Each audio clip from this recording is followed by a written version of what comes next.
Breaking news tonight. A senior U.S. official confirms to NBC News that Israel did indeed strike targets inside Syria tonight. Official declined comments when asked if it was chemical weapons related.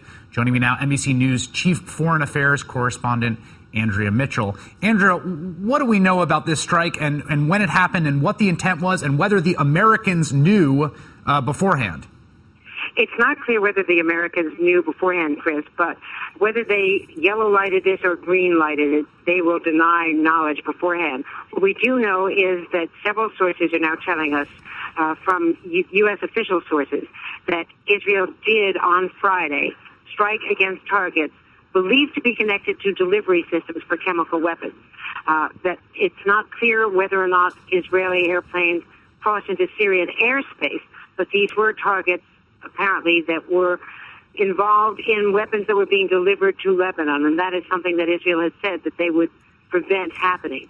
Now, a spokesman for the Israeli embassy has said that while not commenting on these reports, they tell me Israel is determined to prevent the transfer of chemical weapons or other game-changing weaponry by the Syrian regime to terrorists, especially to Hezbollah in Lebanon. So what seems to have happened is that some weapons were allegedly being delivered to Hezbollah in Lebanon, and Israel took action based on their intelligence, and it came at the same time as the U.S. government, Chris, was getting more intelligence today from a top UN weapons inspector visiting Washington that there had been chemical weapons used by the regime. Chris? Thank you, Andrea. We also know that the Israelis have struck once before in January. There was one other confirmed airstrike inside Syria. I guess my question is, does this escalate things or cross some line or escalate things in a way that there is no going back now in terms of Israel's involvement, in terms of the regional nature of the conflict, or can we see things walked back from this point? It's unclear as to what is going to happen. It will depend on how the rest of the world reacts, whether other countries in the region, particularly Arab countries who have been very concerned about the Assad regime, support what Israel has apparently done. Israel, as a proxy, of course, will be viewed as a proxy for the United States by much of the anti-American sentiment in the region. But this is a clear shot across the bow, and it is saying to the Assad regime that you have crossed a line that the rest of the world is not willing to tolerate, except, of course, for Iran and Russia, who are the strongest backers right now of the Assad regime. Andrea, I wonder here what this now puts on the table of the president. I think Barack Obama has been remarkably careful and judicious in the way that he has discussed things. The red line that you just mentioned, which Israel has been, I think it's fair to say, diplomatically pushing the U.S. to acknowledge as a clear, bright thing that has been crossed. The president has been a bit more textured and nuanced about. Is this a way of provoking the Americans to do something? I mean, what does Barack Obama now have before him as the decision points when he comes and addresses the nation tomorrow, or when he's in a meeting in the sit room as we speak?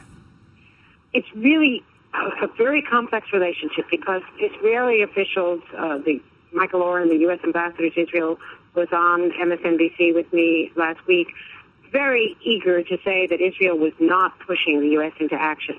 And at the same time, the Arab world is deeply divided. Turkey and Qatar have both been supporting the more radical elements, according to U.S. officials, in the rebel forces. At the same time, Saudi Arabia, the UAE, the Emirates, and Jordan have been arguing very forcefully, King Abdullah of Jordan here in the U.S. last week, arguing very forcefully that they have to support the more moderate elements.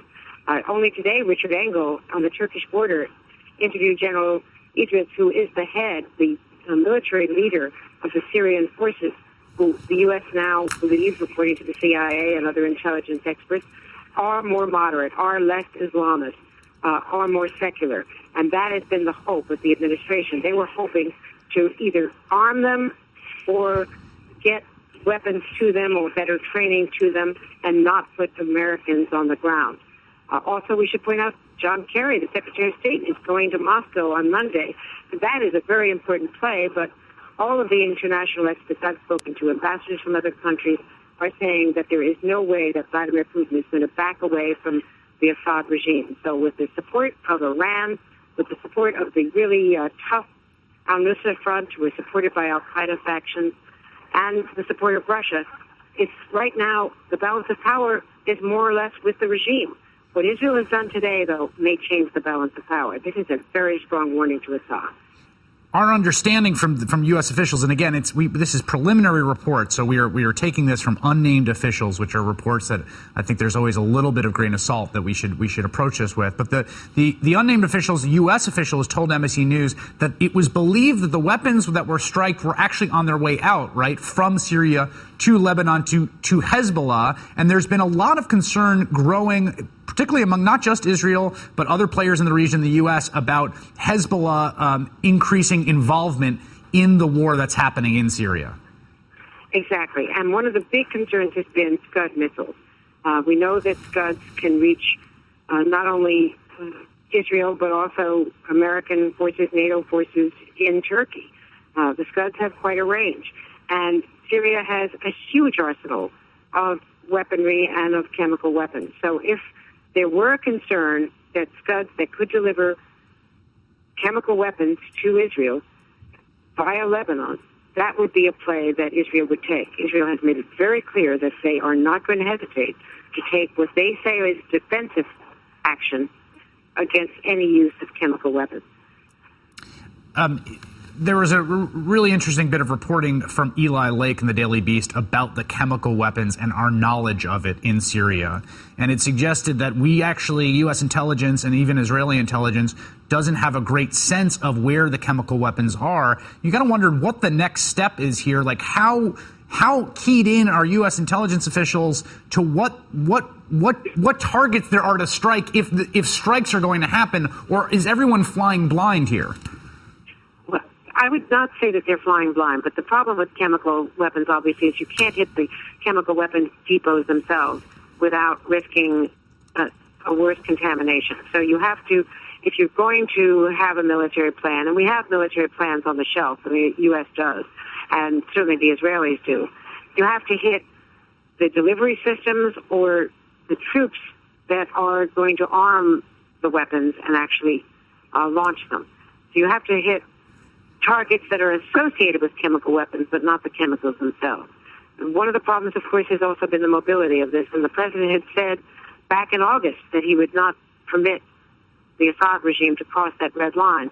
There has been a lot of concern, though, that the actual evidence is not as hard as the president said himself, that the evidence has to be absolutely airtight before they would go to the world with this. They are very, very conscious of the mistakes that were made with weapons of mass destruction by the Bush regime.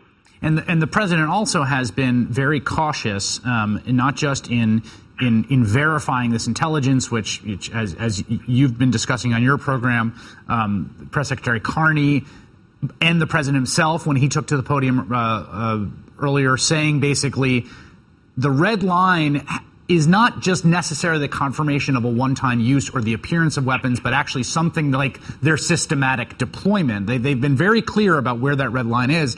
It appears that Israel's conception of that red line is actually quite different than the U.S. And we've seen this before in other regional conflicts. We've seen it on Iran, in which the U.S. and Israel have made independent judgments about what the threshold for action are. What we are seeing tonight, apparently, and again, if you're just joining us, senior U.S. official confirms to NBC News Israel did indeed strike targets inside Syria tonight.